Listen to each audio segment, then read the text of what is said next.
ॐ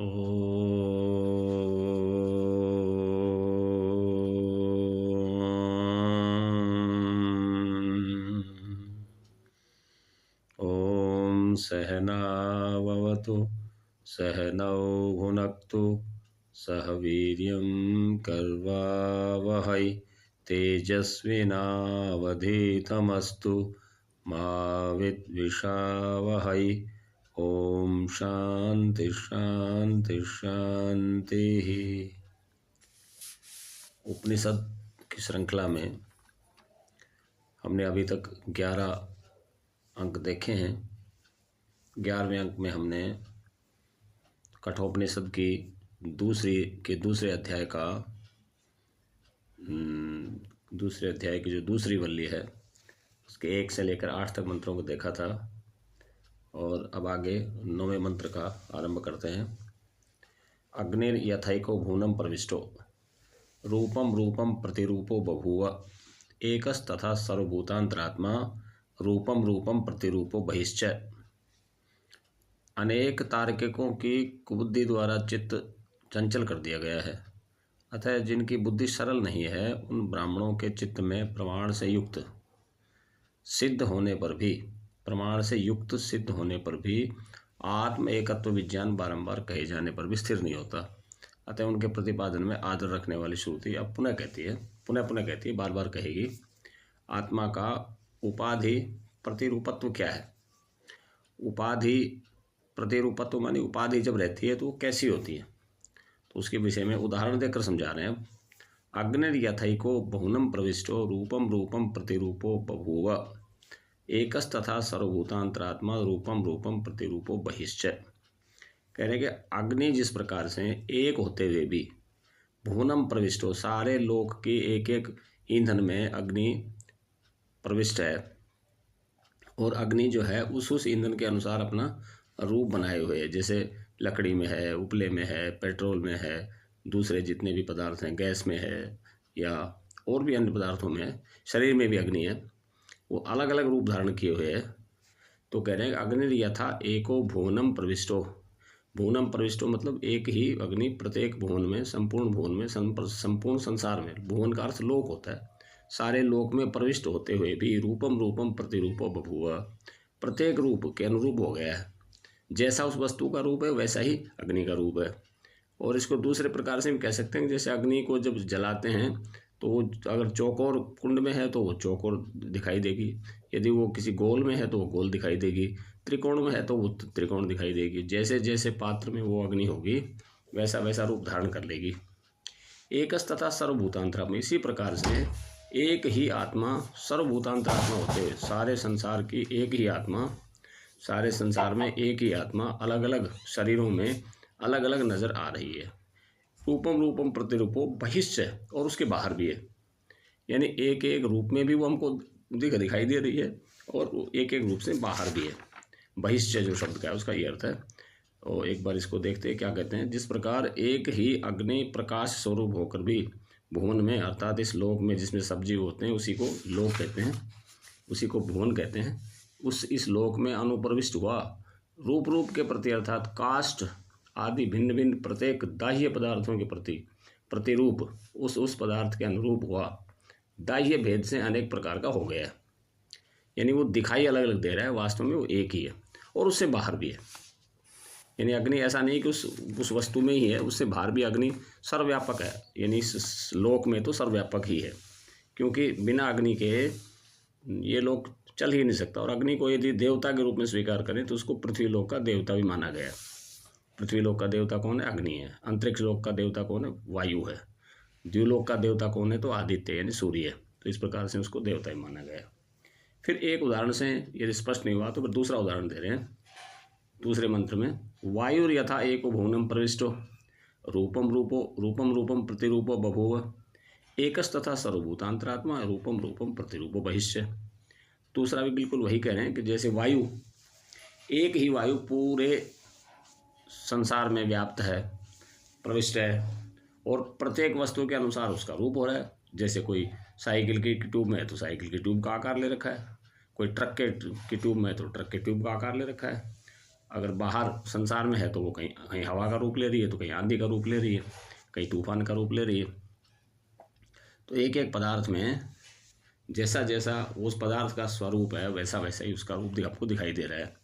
एकस तथा सर्वभूतांतरात्मा, और वो एक ही है। वायु एक ही है पूरे संसार में, वायु तो दो नहीं हो सकती। तो एक ही वायु सारे संसार में प्रत्येक रूप में प्रविष्ट होकर उस रूप के समान हमको दिखाई दे रही है। वास्तव में वो उसके अंदर भी है और बाहर भी है। फिर कह रहे हैं कि इस प्रकार एक ही सर्वात्मकता होने पर इस प्रकार एक ही की सर्वात्मकता होने पर संसार सुख दुख से युक्त होना भी परमात्मा ही सिद्ध होता है। इसलिए ऐसा कहा जाता है संसार सुख दुख से युक्त होना, इसको भी परमात्मा ही लोग मानते हैं। तो इस पर कहते हैं कि आत्मा की असंगता कैसी है कि आत्मा जो है इस सबसे लिप्त नहीं हो रहा। सुख दुख जितना हो रहा है वो तो सारा अंतःकरण में हो रहा है, वो तो बुद्धि आदि में हो रहा है। सूर्यो यथा सर्वलोकस चक्षुर्न लिप्यते चाक्षुषैर बाह्य दोषैः। सूर्यो यथा सर्वलोकस्य चक्षुर न लिप्यते चाक्षुषैर बाह्य दोषैः एकस्तथा सर्वभूतांतरात्मा न लिप्यते लोक दुखेन बाह्यः। कह रहे हैं कि सूर्य है जिस प्रकार से सारे संसार का एक चक्षु है, सारे संसार में वो व्याप्त है, सारे संसार को देखने में जो देखने का जो काम कर रहा है वो सूर्य कर रहा है, या सूर्य के प्रकाश में ही सब कुछ देखा जाता है, यूँ भी कह सकते हैं। न लिप्यते चाक्षु शरीर बाह्य दोष ही, चक्षु के जो बाहरी दोष हैं उनसे वो लिप्त नहीं हो रहा। यानी सूर्य जो है वो सबको प्रकाशित कर रहा है, सबको देख रहा है। जैसे वो किसी सोने की वस्तु पर पड़ता है तो वो पवित्र नहीं हो जाता, और यदि वो किसी गंदी नाली पे पड़ता है तो वो गंदा नहीं हो जाता। ऐसे सूर्य जिस प्रकार से निर्लिप्त होकर सबको प्रकाशित कर रहा है, ऐसे ही एकस तथा सर्वभूतांतरात्मा, ऐसे ही एक ही आत्मा सारे संसार को इसी प्रकार से बिना लिप्त हुए लोक दुखेन बाह्य, बाहर के जो लोग जो इस लोक के दुख सुख दुख आदि हैं, दुख का मतलब सुख और दुख दोनों को लेना पड़ेगा। इस संसार के जो सुख दुख आदि हैं उनसे वो आत्मा प्रभावित नहीं होता, वो आत्मा सुखी दुखी नहीं होता। फिर आगे 12वें बार हमें मंत्र में कह रहे हैं आत्मदर्शी तो सदा नित्य सुखी ही है। इसमें कह रहे हैं कि एको वशे सर्वभूतांतरात्मा एकम रूपम बहुधा यः करोति तमात्मस्थम ये पश्यन्ति धीराः तेषां सुखम शाश्वतम नैतरेषाम्। बहुत प्यारा मंत्र है। एको वशी सर्वभूतांतरात्मा, एक ही वशी है, सबको वश में करने वाला जो परमात्मा है वो एक ही है।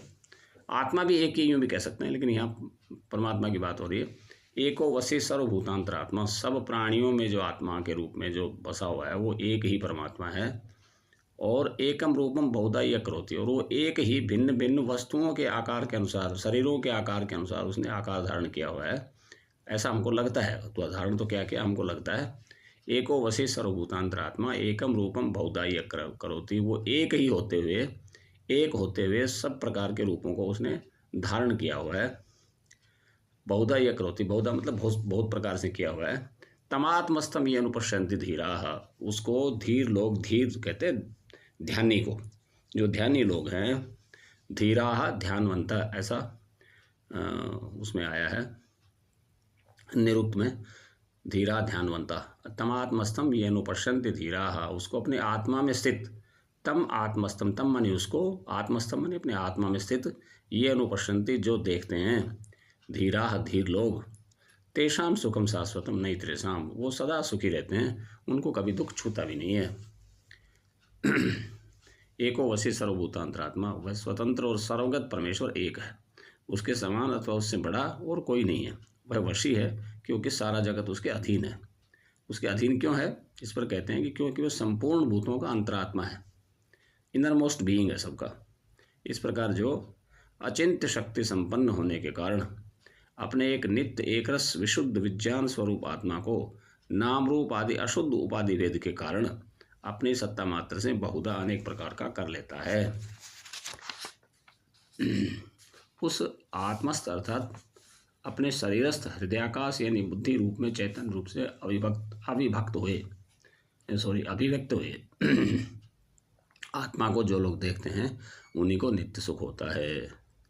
तो इस प्रकार से अब इसका 13वां मंत्र क्या कह रहा है, नित्य, वो फिर आत्मा कैसा है, आत्मा या परमात्मा शब्द जब भी कहते हैं तो उनको एक ही मान लेना चाहिए कि आत्मा और परमात्मा दो भिन्न भिन्न वस्तुएं नहीं है। जो आत्मा का अलग चिंतन जिन दर्शनों में दिया है, जैसे स्वामी दयानंद जी महाराज ने आत्मा का स्वतंत्र अस्तित्व दिया है, तो वो आत्मा का स्वतंत्र अस्तित्व व्यवहार में तो है ही, परंतु वास्तविक में जिसको कहते हैं कि जो एक होता है किसी वस्तु का व्यवहारिक स्वरूप, एक होता है प्रातिभाषिक स्वरूप, और तीसरा होता है यथार्थ स्वरूप। यथार्थ में यानी वास्तव में जब अंतिम जिसको तत्वबोध कहते हैं, तत्वबोध में जब जाएंगे तो वो एक ही है। व्यवहार में तो वो भिन्न भिन्न है ही, इसमें तो कोई दो राय नहीं। तो इस प्रकार से ये कह रहे हैं कि यहाँ परमात्मा का भी अर्थ ले सकते हैं कि वो कैसा है, वो नित्यो नित्यानाम चेतनस चेतनानाम एको भवनाम यो विदधाति कामान। कह रहे हैं कि जो अनित्य पदार्थों में नित्य स्वरूप है, नित्यो नित्यानाम नित्यों में जो नित्य है, और चेतनस चेतनानाम और चेतनों में जो परम चेतन है। नित्यों में जो परम नित्य है, चेतनों में जो परम चेतन है। एको बहुनाम यो विदधाति कामान, और वो एक ही सबकी कामनाएं पूरी करता है। विदधाति मतलब उनको पूर्ण करता है, सबकी कामनाओं को पूर्ण करता है। तमात्मस्थम ये अनुपश्यन्ति धीरा, उसको जो ध्यानी लोग हैं जो अपनी आत्मा में ही देखते हैं, यानी उसके दर्शन तो सदा आत्मा में ही होंगे, उसका अनुभव तो सदा आत्मा में ही होगा। आत्मा में मतलब हमारी बुद्धि रूपी गुहा में। तेषाम शांति शाश्वती, उनको शाश्वत शांति मिलती है, नहीं त्रेषाम दूसरे लोगों को नहीं। यहाँ ये समझने की बात है कि जो उसका दर्शन जो हमारी बुद्धि में होता है, बुद्धि रूपी गुहा में, वो वहीं क्यों होता है। इस पर जब विचार करते हैं तो ये बात समझ में आती है कि हमारी बुद्धि रूपी गुहा में जीवात्मा रहता है, और दर्शन कौन करेगा, दर्शन तो जीवात्मा ही करेगा, और किसका करेगा, तो परमात्मा का करेगा। तो परमात्मा बुद्धि रूपी गुहा में दोनों रहते हैं, वहाँ आत्मा भी है, यानी जीवात्मा भी है, और परमात्मा भी है, यानी शुद्ध चैतन्य भी है, और उपाधि जिसने ग्रहण किया हुआ है वो चैतन्य भी है। जिसने उपाधि को ग्रहण कर लिया वो जीवात्मा है, और जो निरुपाधिक शुद्ध आत्म तत्व है वो परमात्मा है। तो परमात्मा और आत्मा दोनों वही रहते हैं, तो जहाँ दोनों होंगे मेल तो वहीं होगा। तो इसीलिए हमारी उपनिषदों में विशेष तौर से ये बात बार बार कही गई है कि उसको अपनी बुद्धि रूपी गुहा में बाहर की इंद्रियों को जब हम शांत कर लेंगे तब उसका अनुभव हमको होगा, तब हमको उसका समाधि में जाकर दर्शन होगा, मतलब उसका अनुभव होगा। दर्शन ऐसे साक्षात नहीं होता जैसे आंखों से कोई चीज़ दिखाई देती है, क्योंकि इंद्रियों से तो वो परे है, इंद्रियों से परे है, परंतु उसका अनुभव होता है, उसका स्वरूप हमको आभासित होता है। तो वो हमको ऐसा अपनी बुद्धि रूपी गुहा में ही होता है। तो कहते हैं कि ये नो पश्यन्ति धीरा तमात्मस्थम, आत्मस्थ माने अपने, यहाँ आत्मा का अर्थ है अपनी बुद्धि रूपी गुहा। बुद्धि रूपी गुहा में जो आत्मा को देखते हैं वो विवेकी पुरुष ही देखते हैं, यानी वो ध्यानवंत लोग हैं वही देखते हैं, धीरा ध्यानवंता। तो इस प्रकार से 13वें श्लोक में 13वें मंत्र में ये कहा। फिर 14वें मंत्र में कह रहे हैं तद एतद इति मन्यन्ते अनिर्देशम परमं सुखम कथम तु तद विजानीयाम किमु भाति विभाति वा। कहते हैं कि उस आत्मविज्ञान को ही विवेकी पुरुष अनिर्वाच्य परम सुख मानते हैं। ये जो आत्मविज्ञान है, जो अपने आत्मा का जो बोध है, आत्मा का जो अनुभव है, या जिसको परमात्मा का अनुभव भी कहें, एक ही बात है। परमात्मा का जो अनुभव है वो जो है, इसी को जो परम सुख मानते हैं कि परमात्मा का अनुभव हो जाना या आत्मस्वरूप का अनुभव हो जाना, यही परम सुख है। ऐसा जो लोग मानते हैं, कथम तु विजानीयाम, वे लोग उसे मैं कैसे जान सकूँगा, क्या वह प्रकाशित यानी हमारी बुद्धि के द्वारा बुद्धि का विषय होता है अथवा नहीं होता। ये संशय फिर भी बना ही रहता ना कि बुद्धि का विषय है या नहीं है, क्योंकि एक तरफ तो कहते हैं कि वो उसको किसी प्रकार से जाना नहीं जा सकता, दूसरी तरफ कहते हैं कि उसको जाना जा सकता है शुद्ध बुद्धि के द्वारा। कठोपनिषद में आएगा आगे चल के कि वो शुद्ध बुद्धि के द्वारा, जो एकाग्र जो बुद्धि होगी उसके द्वारा, अर्थात जिसने बाहरी विषयों को छोड़ दिया, एकाग्र जो मन हो गया, उसके द्वारा वो अनुभव में आती है। तो इस प्रकार से कह रहे हैं कि जो ऐसा मानते हैं कि वो आत्म तत्व का ज्ञान है वही परम सुख है, और फिर उसको मैं कैसे जानूं कि वो भांति विभाति हो, तो क्या वो प्रकाशित होती है कि नहीं होती। एक प्रकार से ये प्रश्न के रूप में है। तो अब 15वें में इसका उत्तर दे रहे हैं कि न तत्र सूर्यो भाति न चंद्र तारकम। इस प्रकार इसका उत्तर यही है कि वो भासता तो है, लेकिन विशेष रूप से भासता है। किस प्रकार से भासता है? न तत्र सूर्यो भाति न चंद्र तारकम नेम विद्युतो कुतोयम अग्नि ही तमेव भांतम अनुभाति सर्वम तस्य भाषा सर्वविदम विभाति। कहते हैं कि वहाँ उस आत्मा के सामने, उस परमात्मा के सामने ना तो सूर्य चमक सकता है, ना चंद्रमा और तारे, या यूं कहें कि उसको ना तो सूर्य प्रकाशित कर सकता है, ना उसको चंद्रमा और तारे ही प्रकाशित कर सकते हैं। फिर और उसको ना ही उसको विद्युत यानी ये जो आकाशीय बिजली है ना ये उसको प्रकाशित कर सकती है।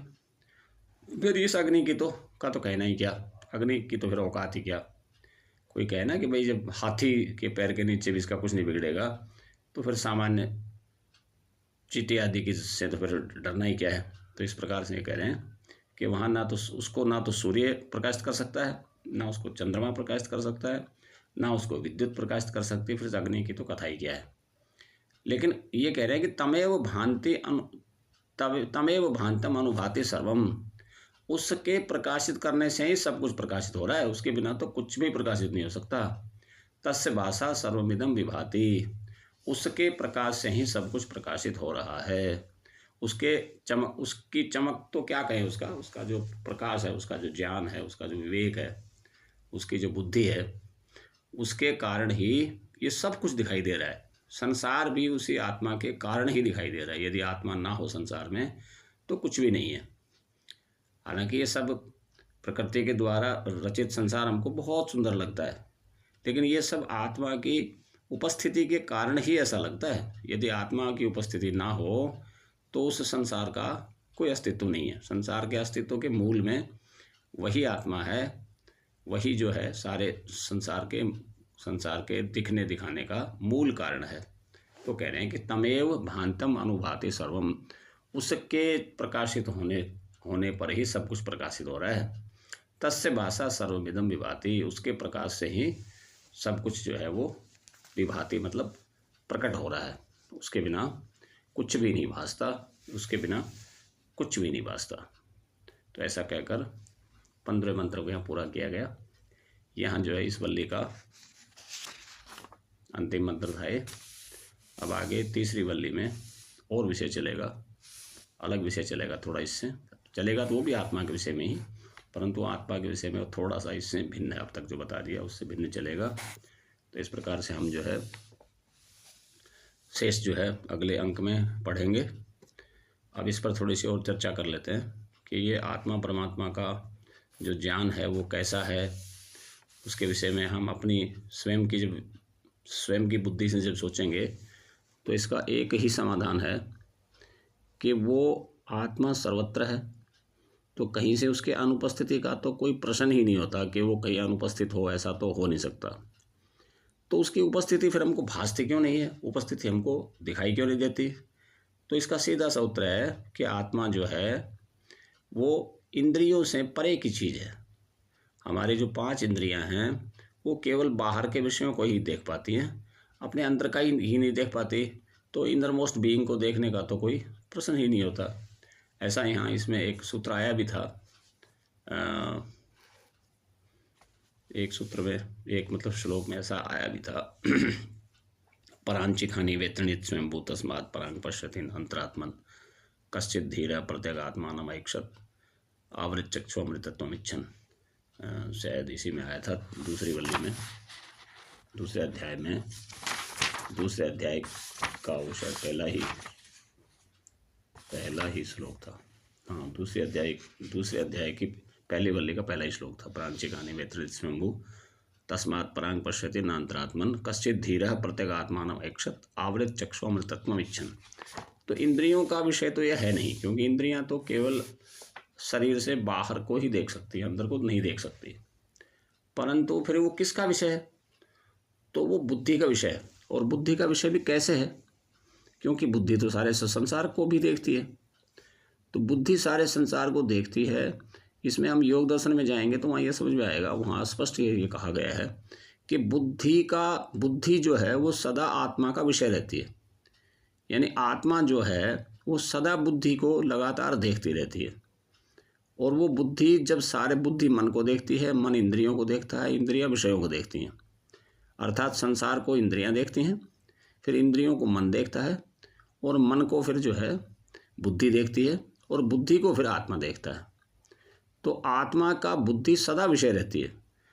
आत्मा कभी भी बिना बुद्धि के कुछ नहीं देख पाता, या इसको दूसरे शब्दों में कहें कि बुद्धि सदा आत्मा का विषय रहती है। कब रहती है? जब वो बुद्धि सब कुछ को देख रही है तब भी, और जब वो कुछ भी नहीं देख रही तब भी। अर्थात आत्मा में जो ज्ञान हो रहा है वो दो प्रकार से हो रहा है। एक तो कुछ होने का ज्ञान, जब बुद्धि सब कुछ को, जब बुद्धि मन को देख रही है, मन इंद्रियों को देख रहा है, इंद्रियां विषयों को देख रही है, एक तो वो ज्ञान है, उस देखती हुई बुद्धि का ज्ञान। और दूसरा, जब बुद्धि कुछ भी नहीं देख रही, वो स्थिति कब आती है? वो आती है निद्रा काल में, सुषुप्ति काल में। सुषुप्ति काल में